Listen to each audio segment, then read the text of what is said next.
اي علبة تونة تفضى عندي لازم اغسلها وانشفها كويس واسيبها على جنب، لاني عارفة افكارها الجميلة ما بتخلص.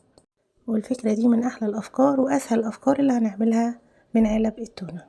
جبت علب التونة كده، استخدمت 3 وكمان رشيتهم بالسبراي الاسود المطفي. انا بحب قوي السبراي المطفي، بيدي شكل شيك قوي.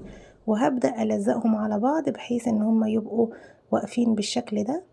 وبعد كده هنحط على الحدود بتاعتها من جوه كل علبة لوحدها الخيط الخيش. ممكن تستخدمي خيط مكرمية، اي خيط متاح عندك، علشان اداري الحدود بتاعتها، وده هيفرق معايا جدا في الشكل. بس بأمانة خيط الخيش مع اللون الاسود تحفة.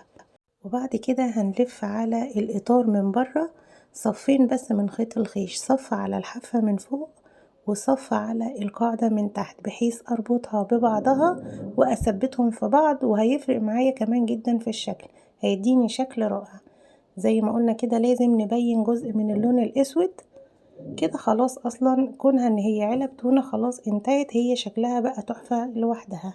تعالوا بقى نشوف استخدامها الرائع اللي هنستخدمها فيه.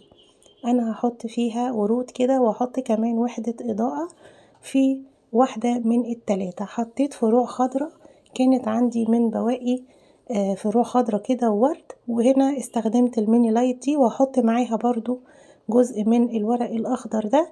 وهنحطها في اي ركنة كده، هتحطيها على النيش، هتحطيها في اوضة الاولاد، شكلها تحفة جدا، عاملة زي الاباجورة الصغيرة.